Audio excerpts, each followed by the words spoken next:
خبروں کا سلسلہ بڑھاتے ہوئے خبر شامل کرتے ہیں گوجرا سے۔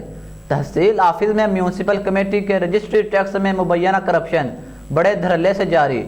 گوجرا کے نام نہاد آدمی نے اپنے اثر و رسوخ کی بدولت اپنے کزن ذیشان کو رجسٹری ٹیکس وصولی پر لگوا رکھا ہے۔ اسی حوالے سے مزید تفصیلات بتا رہے ہیں ہمارے نمائندے منیب الرحمان۔ جی منیب، بتائیے گا کیا تفصیلات ہیں آپ کے پاس؟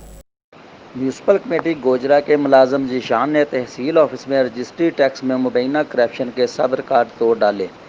ذیشان ولد احسان الحق نے عرصہ 2 سال میں میونسپل کمیٹی کو رجسٹری ٹیکس میں مبینہ طور پر لاکھوں روپے کا ٹیکہ لگا دیا۔ ذیشان نامی ملازم تحصیل آفس میں اپنے عزیز و اقارب کو نوازنے میں مصروف ہے۔ گوجرا کے نام نہاد صحافی تحصیل آفس میں روزانہ ہزاروں روپے کے رجسٹری ٹیکس کی رسید چند سو روپے میں کٹواتے ہیں۔ ذیشان نامی ملازم کے ذریعے نام نہاد صحافی اور اس کا بھائی شہریوں کو روزانہ ہزاروں روپے کا مبینہ طور پر چونا لگاتے ہیں۔ تحصیل آفس میں رجسٹری ٹیکس وصولی پر روزانہ ہزاروں روپے کی کرپشن کی جا رہی ہے۔ ذیشان نامی ملازم نے عرصہ 2 سال میں لاکھوں روپے کی ریکارڈ کرپشن کر ڈالی۔